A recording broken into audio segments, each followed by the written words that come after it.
nggak, ada suara apa tuh? Denger kan? Anak kecil, sumpah iya kan, tapi ada suara kan. Ya bisa dibilang kalau aku tahu mungkin aku tidak akan pergi ke tempat itu. Mungkin aku akan bilang sama Kak Jordi, ke Kak Ruben, aku bakal bilang kalau memang ada perjanjian di antara aku sama Marsha. Karena kayak yang aku bilang kan, antara manusia dan makhluk halus, kita tuh ada satu pintu. Fishy, kamu sudah bisa sendiri. Fishy, kamu sudah hebat. Aku senang karena melihat Fishy tidak bisa berlari sampai bisa berlari. Kalau dulu kan Marsha dengan kondisi kakinya nggak ada ya sebelah. Marsha di belakang sih toh. Udah, aku merinding. Marsha di situ.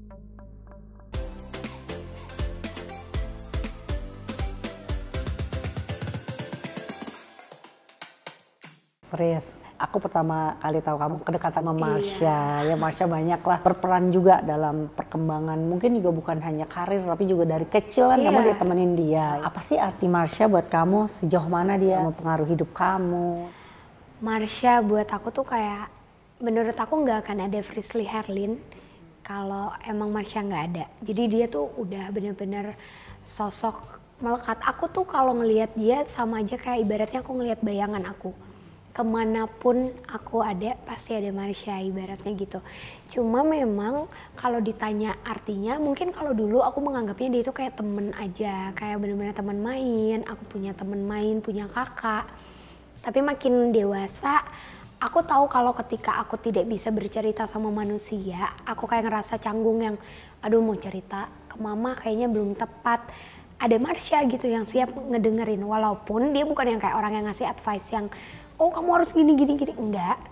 Tapi dengan adanya dia aku lebih ngerasa lega banget. Bukan karena ada tempat bercerita. Iya, nggak kesepian, terus juga setakut-takutnya aku gitu.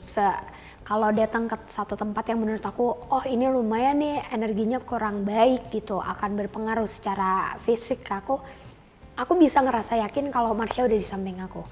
Karena ketika dia di samping aku, dia tuh bener-bener bisa jadi sosok yang bisa dibilang anak kecil yang dewasa. Karena kan bentuknya anak kecil ya Marsha, tapi dia dewasa yang selalu mengingatkan kalau Fishy jangan takut, mereka tidak akan melukai kamu, Fishy kami tidak akan bisa menyentuh kamu. Jadi aku kayak nangkep yang oke. Kalau Marsha udah bilang gini berarti approve gitu kan. Oke, udah kayak bayangan. Atau mungkin buat Marsha juga Frisley kayak bayangannya dia. Karena kemanapun kita pergi, atau sekalipun aku mungkin nggak ngelihat secara wujud Marsha ikutin Frisley, tapi aku yakin kalau Marsha akan selalu menjaga aku gitu. Di lain aku punya Allah gitu.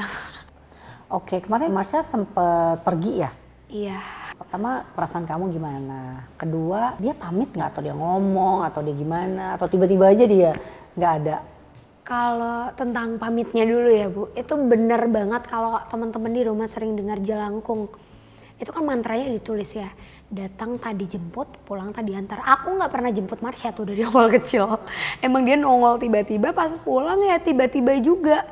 Nggak ada pamitnya, nggak ada tuh yang dia bilang kalau hari ini kita akan berpisah gitu, nggak ada. Bener-bener itu tuh ya bisa dibilang kalau aku tahu mungkin aku tidak akan pergi ke tempat itu. Mungkin aku akan bilang sama Kak Jordi, ke Kak Ruben, aku bakal bilang kalau Kak kayaknya nggak bisa ke tempat ini bla bla bla. Tapi tuh nggak ada tanda-tanda apapun. Jadi memang ada perjanjian di antara aku sama Marsha. Karena kayak yang aku bilang kan, antara manusia dan makhluk halus kita tuh ada satu pintu. Ibaratnya ada pembatas di antara dimensi kita, tapi yang menyambungkan kita ketika kita memang mempunyai perjanjian. Kalau misalnya orang pintar atau dukun, mereka pasti memanfaatkan makhluk-makhluk untuk melakukan hal yang lumayan negatif. Karena ada perjanjian yang pasti negatif juga, impactnya negatif ke manusia, dan untuk jin tuh itu sesuatu yang menurut mereka diagungkan. Tapi kalau Marsha, aku tuh pernah bilang, udah Marsha pergi, karena dulu aku ngerasa risih karena kemana aja dia ikut, mandi dia ada, aku pacaran dia ada. Jadi kayak bisa nggak sih kayak kamu punya privacy dan aku punya privacy gitu.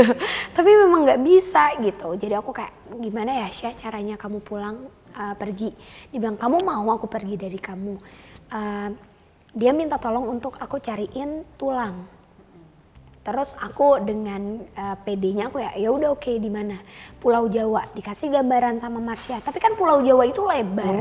Luas banget. Terus Pulau Jawa yang dia kasih gambaran sama Pulau Jawanya kita sekarang udah berbeda banget kan Bu. Jadi kayak gedung-gedung, tempat semuanya udah serba beda. Jadi kayak gimana nih nyari tulangnya di mana, masa aku gali-gali terus. Dan dengan usia Marsha yang ratusan tahun kita dijajah, itu udah nggak mungkin tulangnya masih ada berbentuk tulang menurut aku. Jadi aku kayak ya udah ini pasti cuma omongan antara dia ke aku buat ya udah kita nggak akan pernah pisah gitu. Sampai akhirnya aku udah sayang banget, aku ngerasa memang aku nggak akan mungkin pisah sama Marsha.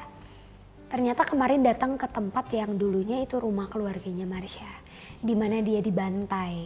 Jadi memang mungkin tulangnya itu masih ada di bawah sana, tapi sudah menyatu gitu, udah nggak ada. Cuma di momen itu kayak Marsha tuh cuma bedanya selalu ngeyakinin aku untuk Vishi kamu sudah bisa sendiri. Jadi ucapan Marsha ke aku juga, Vishi kamu sudah hebat.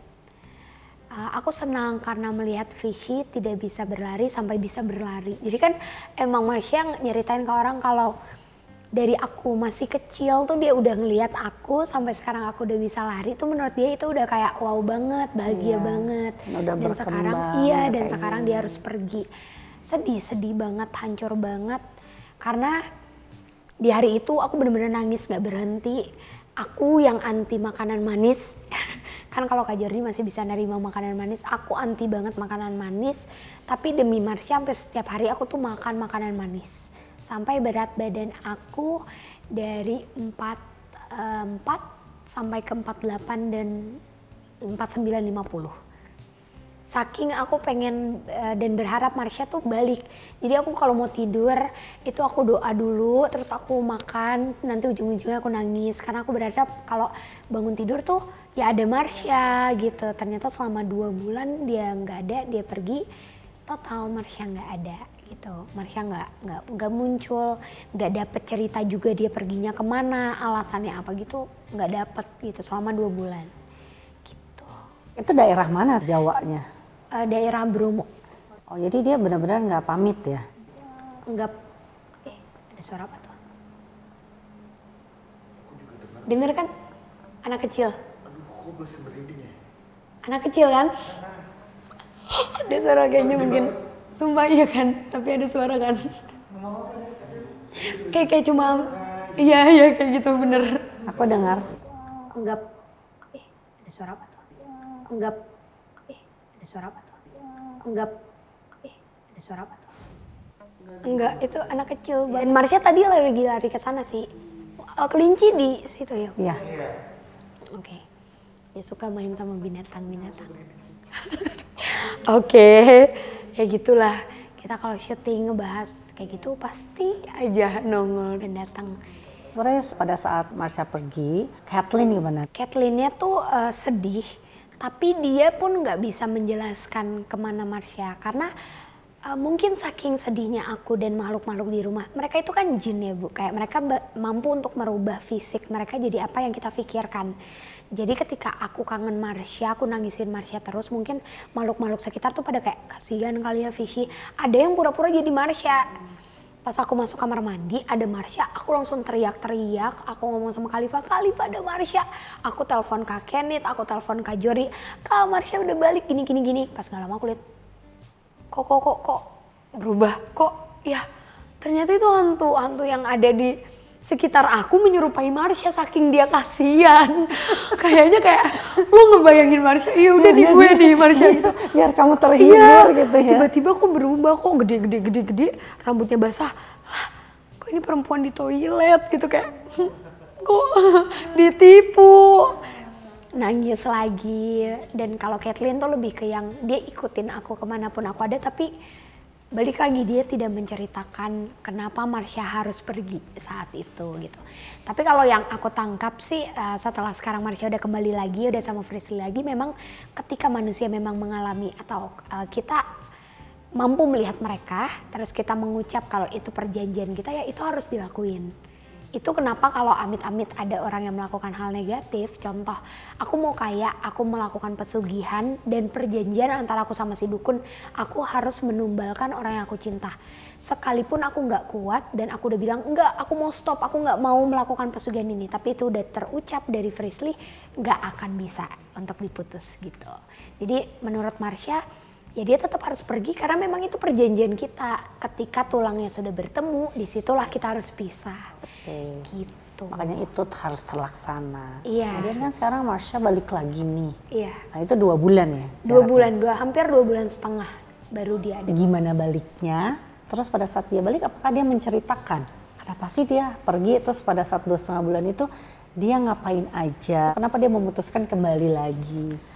Kalau dia bilang tentang kenapa, kan dia pulang. Sebenarnya ini ada hubungannya lagi sama Kak Jordi. Karena waktu itu Kak Jordi lagi liburan dan kerja di Turki. Terus emang serem banget. Tiba-tiba aku tuh mimpi berkali-kali tuh Kak Jordi selalu didatengin Marsha. Dan Kak Jordi bilang, aku ngelihat anak kecil, tapi itu Marsha nggak ya? Kayaknya bukan deh, tapi anak kecil. Kita tuh masih yang Marsha nggak ya? Tiba-tiba lagi video call, aku tuh pengen kayak tiba-tiba mau nangis. Tiba-tiba aku mau nangis, kok seneng, tapi kok apa ini? Badanku ngerasa nggak enak. Kak Jordi bilang, yang sumpah aku lihat Marsha, ada Marsha di sini. Yang sumpah ada Marsha tadi ngintip. Terus aku kayak, mana Kak nggak ada, diituin kamera belakang, Kak nggak ada. Terus Kak Jordi terus-terusan manggil Dek, Ade, Marsha, terus dipanggil nama lengkapnya. Gak lama dia masuk ke badan aku. Udah habis itu kita semua nangis, karena kan Marsha waktu pergi juga semuanya pada nangis. Jadi pas dia datang semuanya juga nangis, kayak gimana sih kamu datang lagi gitu. ya, kayak ini tapi beneran Marsha kan, gak ditipu lagi kan. Dan dia lancar menceritakan semuanya. Cuma ketika Marsha balik, perbedaannya dulu sama sekarang, kalau teman-teman tanya mungkin apa yang membedakan Marsha dulu sama sekarang, dia datang dengan bentuk dia yang jauh lebih sempurna. Kalau dulu kan Marsha dengan kondisi kakinya nggak ada ya sebelah. Marsha di belakang situ. Udah, aku merinding. Marsha di situ. Iya. Dia seneng. Mungkin dia tahu kali ya kayak kita bahas. Terus kalau dulu dia nggak ada kakinya sebelah, tapi kalau sekarang tuh dia udah lengkap kakinya, dia seneng banget. Karena itu ya tulangnya bertemu. Iya, itu kayaknya ya. dia benar-benar merekam semua kejadiannya dan menurut dia sudah sempurna gitu. Dan dia udah nggak takut kalau didoain sama teman-teman.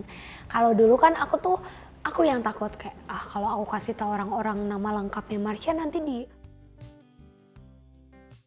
momen dimana aku tuh kayak sakit hati banget, bukan sakit hati kayak dengan keadaan yang aku ngelihat dengan mata kepalaku sendiri kecelakaan itu depan mataku, karena itu harusnya itu benar-benar kejadian yang pada saat dia keluar aku cuma ngelihat Marsha, di belakangnya Marsha ada perempuan ibu-ibu senyum tapi terang banget cahayanya. Itu di situ aku kayak sejujurnya aku sering banget keluargaku liburan ke Bromo, aku nggak tahu kenapa tapi nggak pernah mau ikut. Bener-bener sampai ke mama adik, jadi bener-bener sekeluarga pada ke Bromo. Momen dimana aku tuh kayak sakit hati banget, bukan sakit hati kayak dengan keadaan yang aku ngelihat dengan mata kepalaku sendiri kecelakaan itu depan mataku, karena itu harusnya itu bener-bener kejadian yang